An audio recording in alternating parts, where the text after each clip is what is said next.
Hello, everybody, and welcome to another episode of my podcast, Healthy Workplaces. I am your host, Liz Burley, and I am delighted today to welcome my guest, Aline Boblin. Aline, I hope I have pronounced that correctly for you. Yes, you have. Good morning, Liz. It's a pleasure to see you today. Or should I say bonjour? Ça va. I think we could say bonjour, but maybe we'll stop here just for the comfort of our of our auditors. And for my own embarrassment, that's as far as it goes with the French. So, Aline, you are the founder and CEO of Menopause Knowledge CIC, a not for personal profit community led organisation. And Menopause Knowledge is led by four deeply passionate women who are passionate about women's health. And I'm guessing that's including you. Oh, yes. For Aline, knowledge is power and prevention is better than cure. With an unwavering dedication, Aline and her team raise vital menopause awareness and provide essential community support, empowering women to take charge of their well-being holistically, advocate for themselves, and thrive through every stage of menopause, whether in the workplace or at home. So welcome, Aline. It's wonderful to have you with me today. It's wonderful to be here as well, Liz. So, Aline, you're incredibly passionate about what you do. This is what gets you up in the morning and drives you forward. So, Menopause Knowledge, it's a CIC, so it's a community and socially focused organisation. What is it that you get up to day in, day out, week in, week out? We met on a menopause bus, so I've got fond memories of our first meeting and being on TV together. I don't think you drive a menopause bus, but I might be wrong. Can you tell us a little bit about what you get up to and in the places that you do it? Right. So what we do is we actually, to paraphrase what a program that exists, it's very much around education, education, education. It's educating communities, educating individuals, educating employers, and also educating the healthcare system. I think I said just now, knowledge is power to me, because if I knew, if only I'd known, and I think if today the people we support, if only they knew, if their partners knew, that would completely change what they do. So we do talks where we just go in community centers. We do one-to-one support. And indeed, there is a bit of a bus element, Aha. because we have, yes, we now have access to a camper van, and we have called her, it's the Wheels of Change as a project, and we have called her Boudica, the menopause warrior. Oh, I love that. And that, for our listeners, that is so Aline. That is so spot on for you. I absolutely love it because you are a warrior. We, Boudica we was a have to warrior, be, and you yes, are a warrior for menopause, definitely. without a doubt. Definitely. I have strong opinions. I have strong views on what I do see can make such a positive difference, not just simply to a woman's journey in her menopause, but also to the journey of, because at the end of the day, the way we live the peri and postmenopause phases has an impact with our environment, with our loved ones, with our colleagues, our friends. So we do those talks. We do those talks that have become a lot more interactive. I know you saw one a few years ago, Mm. but we now do much more a workshop approach where people can participate. We do those one-to-ones, which I call wellbeing in menopause. It's extremely holistic. We also do some smaller peer group support. So that may be 4 or 5 people, or it may be 10, 12 people who just want to discuss. Some of them are menopause cafes, a labeling that we really cherish. And some are also have guest speakers, so they're slightly different. And really, we'll do whatever we're asked to do, because we're extremely adaptive. And as I said, we very much respond to what is needed. For example, we have an increasing focus around inclusivity of neurodiversity, trauma situations, cultures, languages. You know, talking with refugee or migrant communities is very different to talking with the deaf community, for example. So we do spend a lot of time in adapting what we do to just to get that education and information there. And again, to that other motto in what we do, that prevention is better than cure.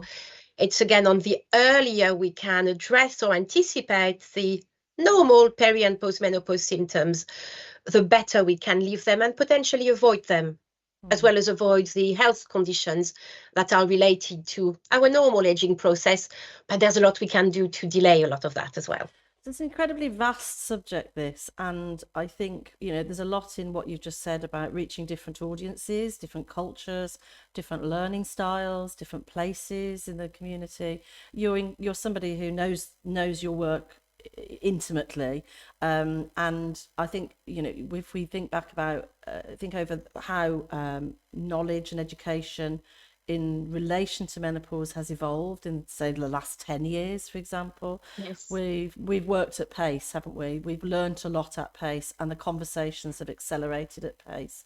Some largely through the efforts of some celebrity-led campaigns, but equally within Parliament, there's more focus on this within the Women's and Equalities Committee that's been leading some work. So it could be easy to get lost in a vast subject, couldn't it? And not really know Yes. which way to turn, and keeping up with the latest knowledge and research and developments.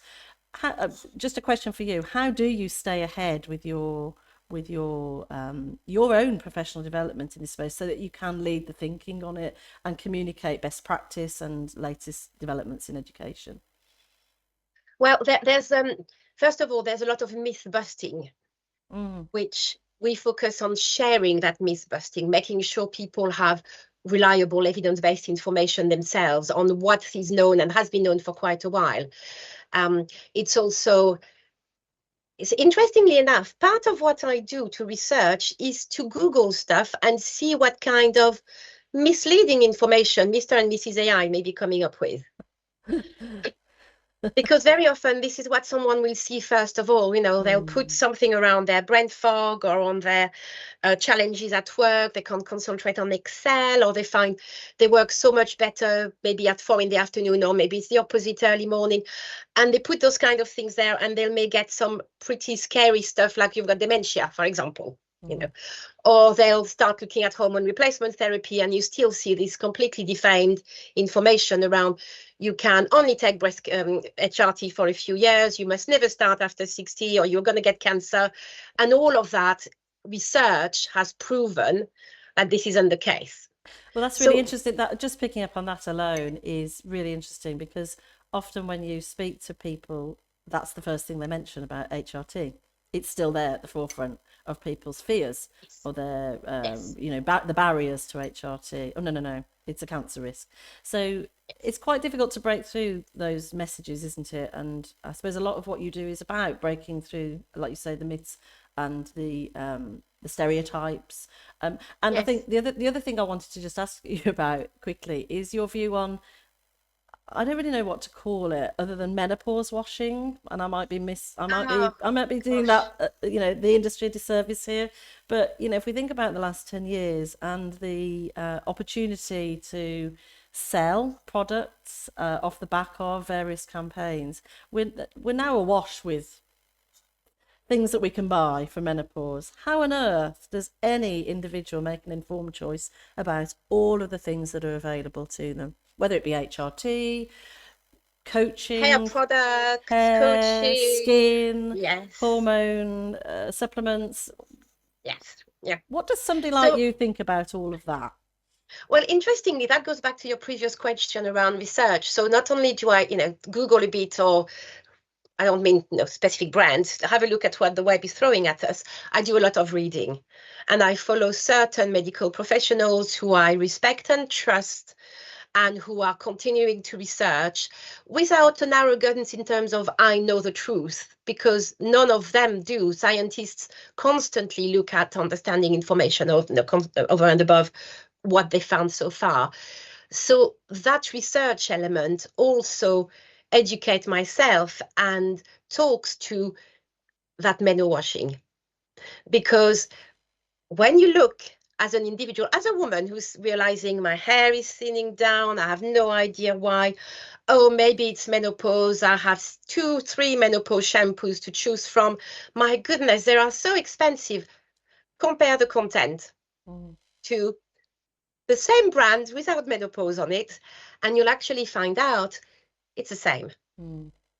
So there is that element of the world having cottoned on, so the commercial world, the type of organizations that are not community interest companies who are there for personal profit, growth, not so much growth of the organization, but growth for profit and not growth for the well-being of people, who see that as an opportunity to make huge profit.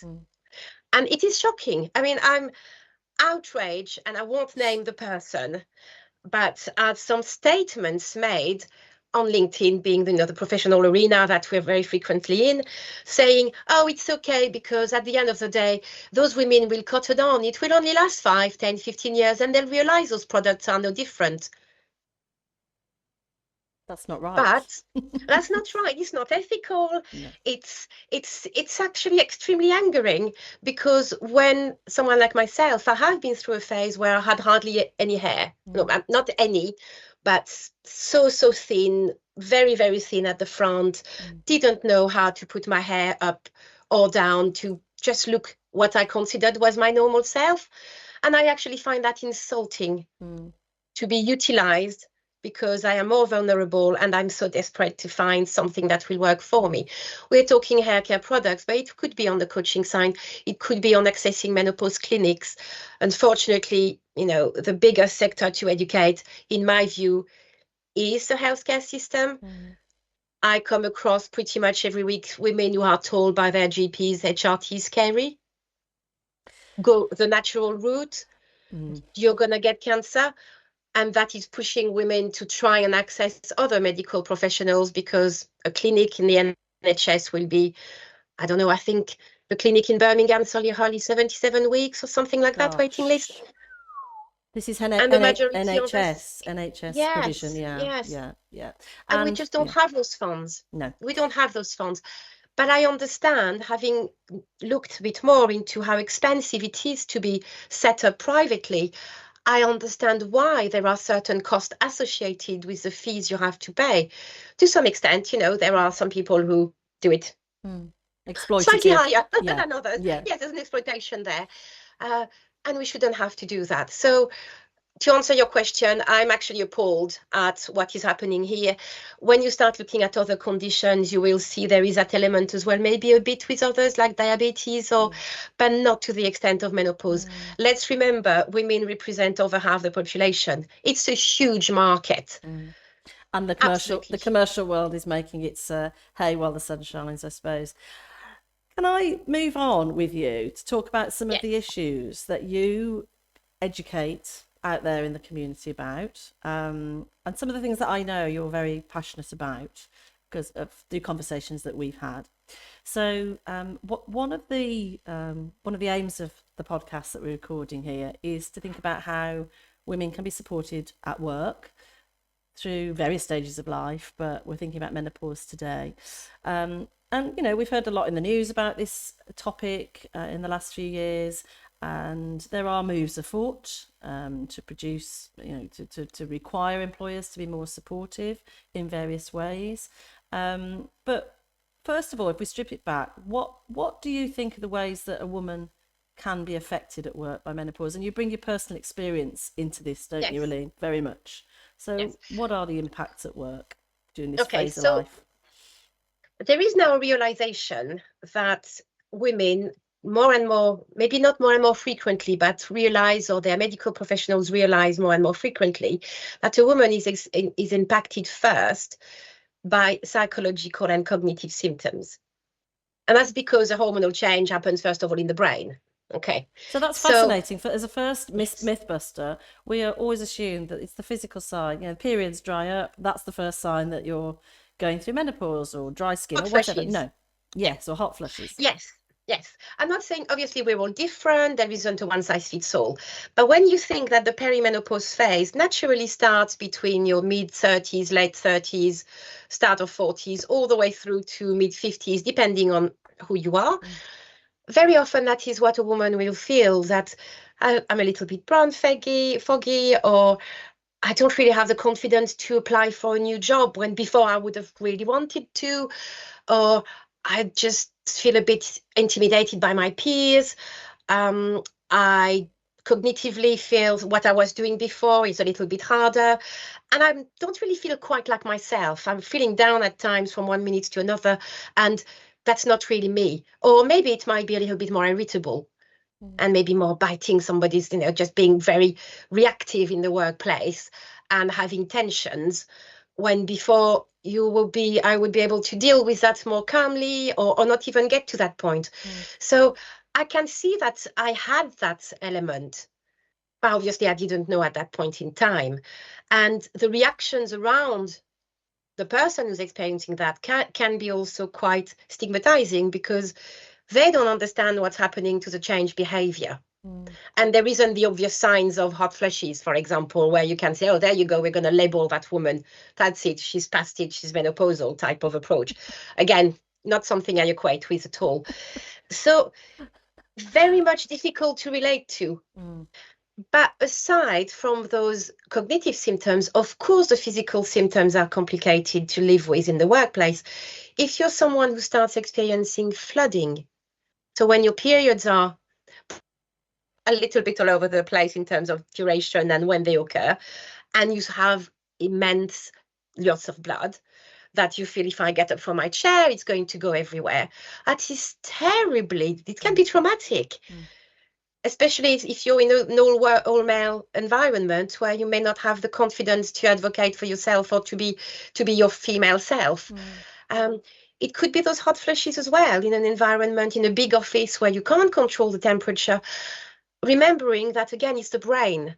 A hot flush is a signal that your brain is under a severe change that impacts your cognitive as well. It's not so much that you're feeling hot, it's the fact that your brain itself isn't thinking the same way.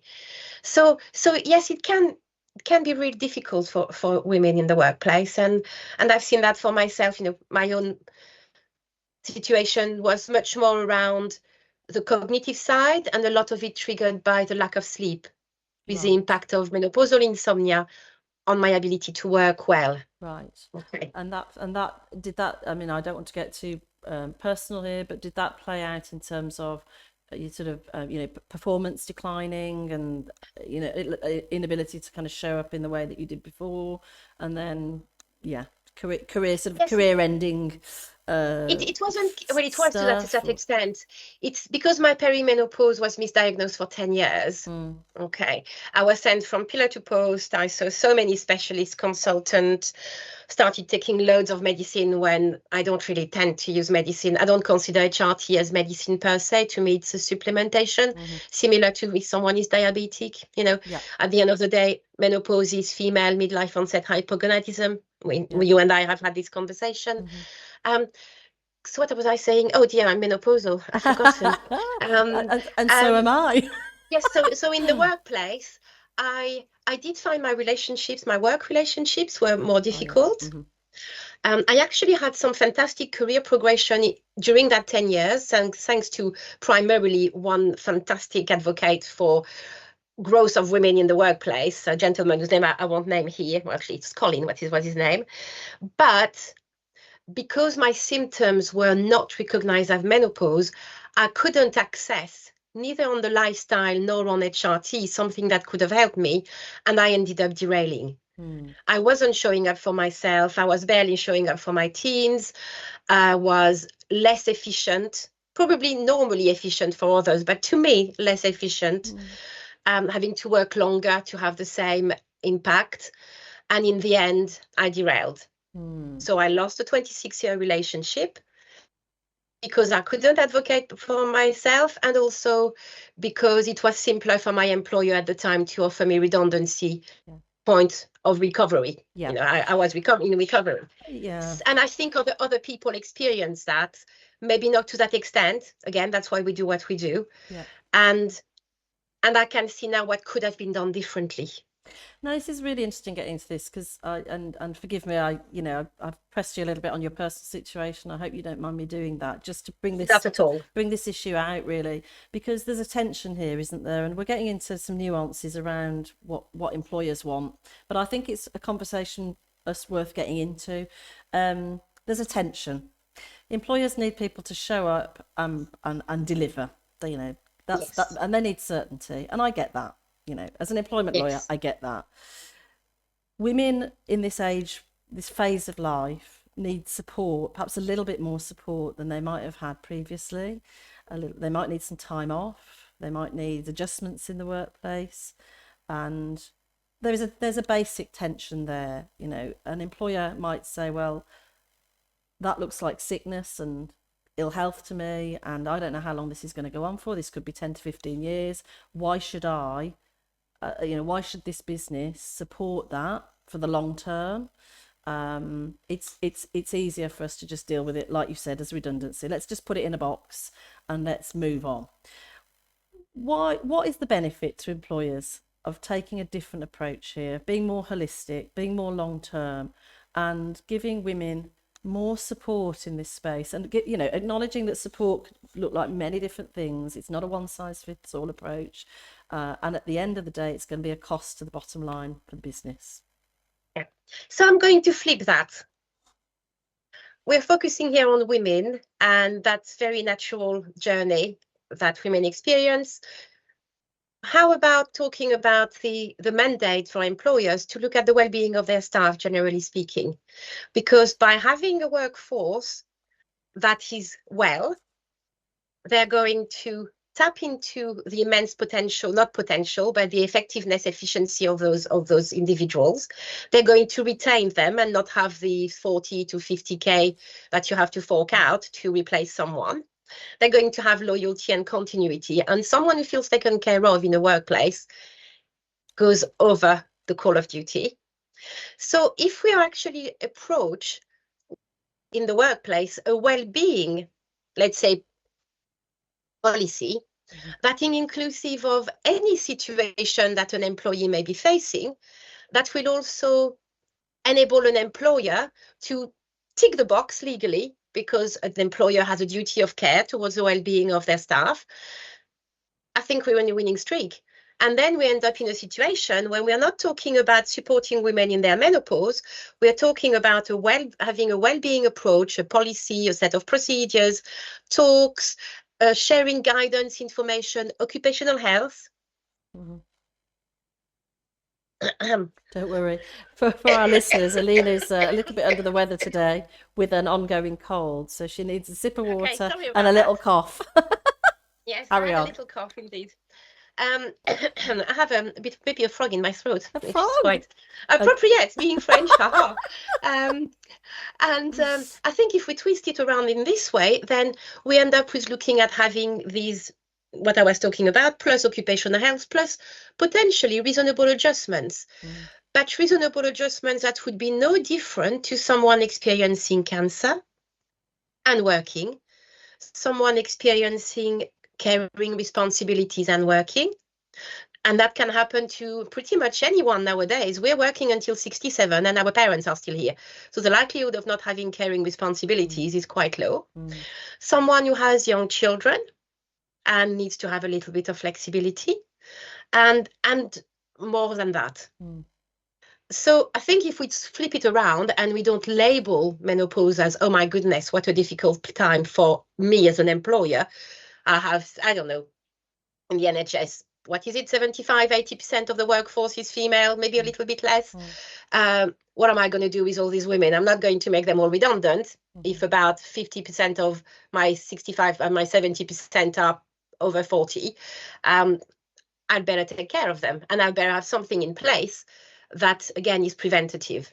And I've mentioned occupational health because I think a small organization can be costly to access occupational health, but that gives an arena where someone can have education and support that doesn't have a stigma of sharing personal life and health situation with the employer.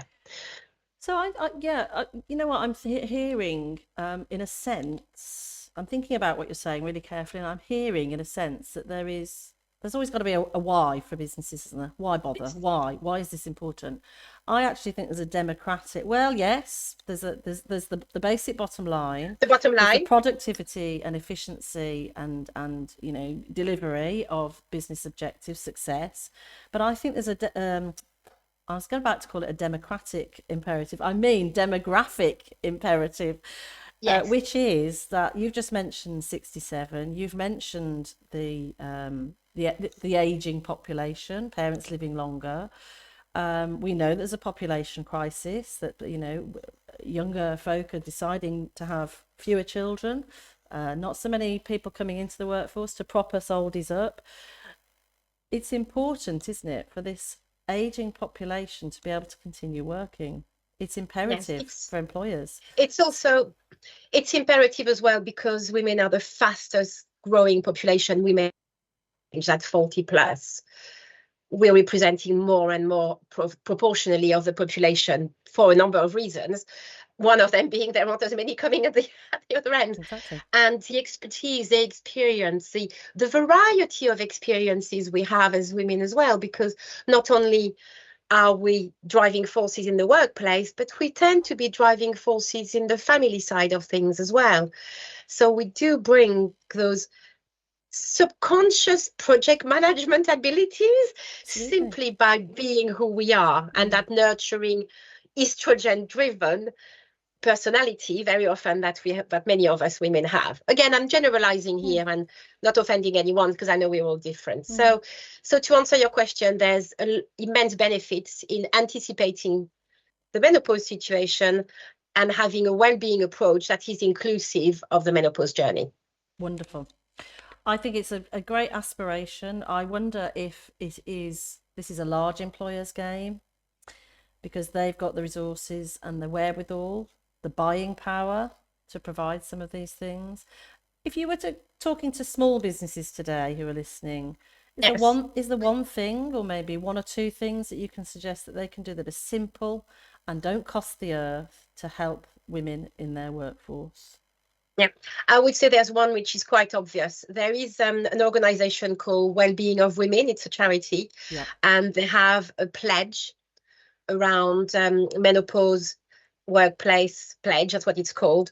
It offers a hell of a lot of resources, and those resources, that guidance, that signposting can be extremely effective for an organization to share information with their workplace. So as a small organization where it could be really costly, actually, I don't really like menopause policies, but I think instead of a menopause policy, it can be menopause guidance towards education, and then exploring as an SME, where are there in my immediate communities organizations like Menopause Knowledge who I can maybe ask to come in for a short talk or signpost my workforce to, so that they go and educate themselves, they access that peer support element, and that works as much for women as for men, because we haven't mentioned this, but if a woman is affected outside of the workplace, but their partner is in that workplace, that partner may well be experiencing challenges in the home simply because of the relationship being impacted or attempting to support the woman in their life. So simple information, accessing people like us, we provide loads of resources that are enormously empowering and cover a breadth of health or cultural situations. And that might be enough. And being enormously open-minded. So instead of, I'm going back to well-being practices, it's not about putting someone on a performance plan. Performance management plans are very stigmatizing. They have a place, as you would know as an employment lawyer, but actually looking at a well-being approach where, something's changed. Let's have a conversation. Have you thought that maybe? And access that. Now, I'm also finishing a contract at the moment where we have had some fundings with other organizations to do SME support specifically, and menopause champion training for free and awareness for free. If someone listening to the podcast was interested, I'd be more than happy to contact me and be more than happy to share all those resources, even if it's post-project for SMEs. And when we say SMEs, we also mean sole traders. Those women who are there on their own, Yep. who's got their backs to Oh, actually see that their behavior's changed. thank you. And what we'll do at the end of this episode is to flash up your details, contact details, website, so that people can get in touch with you to follow up about some of those things that you've just talked about. Yes. Brilliant. Get the support that's needed. Now, I just want to move on for I've got a few minutes left. We've talked a little bit about HRT, not very much. We could do a whole podcast episode about that. Good. But I wanted to talk about something that you're becoming increasingly interested in, and how it's affected by, or how it does affect, how it relates to menopause, particularly. And that's the parasympathetic nervous system. Now, a bit Yes. niche, and I'm not entirely sure what we mean by it. So I wondered if you might explain just simply what that is and why you're interested in it as something that's related to menopause. Okay, so I'm not a medical professional, which is not something we've mentioned so far. I tend to express myself in fairly simple words when I'm not 100% sure of the medical side. What I've come to realize in the past 18 months, maybe 2 years, is how much we emphasize stress. And so if you're not stressed, you need to de-stress, go for a walk, without really anyone having ever explained what this is about. And actually, our bodies are driven by two nervous systems.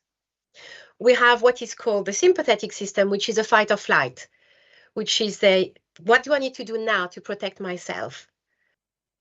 And the current way of working and living is especially in the Western world, is very much driven by 9 to 5, all this pressure. I've got all these deadlines with my family, with my work, I'm constantly looking at what balls I'm drop. Hmm. So that system is always triggered on. We have another system called the parasympathetic nervous system, which is our recovery and our relaxation system. And if we're constantly on the fight or flight, we are preventing that other system from working, which means our cortisol level is high up. Our blood pressure is high up. Hmm. Our digestive system is under stress. Our brain is only focusing on certain areas, and that impacts a workload of hormones. And I generally think if we were able to trigger the parasympathetic system that calms all this down, that brings down the cortisol levels, that allows better digestion, that allows better sleep, that allows better recovery of the body overnight and storing of information in our brain in a better fashion, we wouldn't be experiencing as women such severe peri and postmenopausal symptoms. Now, I have no evidence of that apart from when people talk about research around cultures and say, oh, these women must be so much better because they eat a lot of fish and soya. Actually, culturally, they have a better relaxation, meditation approach, mindfulness approach through the cultural elements since they were young and little. Mm, And that has shaped their nervous systems yeah. and an ability to connect easily to the parasympathetic system. And how do we do that? Well, I suppose simplistically, I would say go and listen to the 5 podcasts that Dr. Michael Mosley, before he Oh, died last year, released on the BBC, whatever play app it is, because that would give you an insight in 5 little ways that may work for you to trigger that system much more regularly. And you would be amazed at how it could tackle symptoms. And his little book, Just One Thing, as well. When you look at all these very short suggestions, those tackle, as a side effect, many menopausal symptoms. So that's why I talk more in when we talk and when I do some one-to-ones as well. Where are the elements when you can calm things down and learn to trigger that calm more easily so there is more balance between the two nervous systems? thank you for that. And I think, just to be clear, this is not about going on wellbeing days. It's not about having Yeah. an hour a day of meditation, or it's about lots of different ways. It's about a rhythm of life. It's about a different Yeah. approach to your mindfulness that sort of runs as a thread through your life. Um, Yes. and I love your reference to Michael Mosley and his legacy, because Yes. what a great loss to the world. But we have these tremendous resources that he's left us that we Yes. can keep using. And I'd encourage our listeners, and maybe we'll flash up a link to that reference he Yes. just made about his podcasts and his book as well, Yes. so people can tap into that, and keep Mm. that conversation going. That's really fascinating, and I'd love to talk to you again just about all of that when we have the time another day, if you want to come back. That would be great. Yes, Wow. and I will say that hopefully we have time. People are often surprised that a lot of the resources we signpost people to are not labeled menopause, but Michael Mosley and the Glucose Goddess are two pillars for me of well-being in menopause, because we look at our nutrition for energy and movement, and we look at our parasympathetic system. And you know what? I think for many of us, it can be quite a powerful solution alongside HRT if that's what works for people. Yes. And like you say, these are things that don't just affect women, they're universal. They can affect Yes, lots of different health conditions, but they're worth and help mentioning in the everyone. context of Yeah. menopause for sure. So, we're coming to the end of our time together, and as ever, we've run out of time. There's never enough time in this podcast to talk fully about everything, but you've given us some brilliant insights today, Aline. And frankly, I could just listen to you forever, because your voice, your beautiful French accent, and your tonality are just so relaxing. So I hope that Oh, whoever's thank listening you. today is not just learned from your expertise, but will want to hear more of you talking on menopause in the future, because you just got that wonderful way with you. Thank you. Is there one thing that you'd like to leave us with today? There are things that we haven't talked about that I know you wanted to talk about, like the Labour Party's pledge on menopause action Oh plans, no. but that's quite a big topic. But is there one thing that we haven't talked about that you would like to leave us with today on menopause? Um, I'll go with accepting change. You know, we are very lucky to be able to live until a much longer time than 200 years ago we would have, with the comfort of the modern world, with access to medicine, supplements, and nutrition, all of that. And our bodies are still here. We are living as women longer than we're programmed to live, as a, often far too often perceived only as a vessel for reproduction. Um, and and actually our bodies may be changing, we may be having a different shape, but we're damn lucky to be here. Mm. So accepting and embracing that change, finding passions, potentially new passions, embracing the Marie Kondo decluttering potentially of relationships, looking for what brings us joy and letting the rest go, that acceptance of change and finding ourselves, potentially a different version of ourselves. I think that's quite a very positive message. And Mm. I often talk about the negatives of menopause, but there are some immense positives as well. I mean, I wouldn't have met you, I know. I It's, wouldn't be doing my it's wild true. swimming. It's true. All those things come Yeah. together. We still need to go swimming And we still together. need to do our wild swimming, and we will. Thank you for that, because I think there's a huge focus, isn't there, on phases of life, and we live in a very youth focused culture in the West. Everything's about being young and vibrant and visceral with high energy, but there is so much more beyond that phase of life. If only we were encouraged, allowed, educated to embrace it, and as you say, look at life differently, and see our progression through age as a positive, something that brings opportunity and not decline. So on that Yes. note, Aline, I am going to say that you are one of those people that is a role model, an exemplar, if you like, for aging disgracefully and Oh, yes. enjoying your progression through age. I've known you for about 4 years now. I think you look better than ever, is what Oh, I would thank you. say. Your skin is radiant, your hair is beautiful. So something is working about what Aline does, and I would encourage everybody listening to go and check her out and see what she's doing, because it works. Thank you for your time today. Really enjoyed our chat. I hope you feel better soon with your cold and sniffles. And thank you for bringing all of your expertise and insights to our audience. It's been a really super 45 minutes.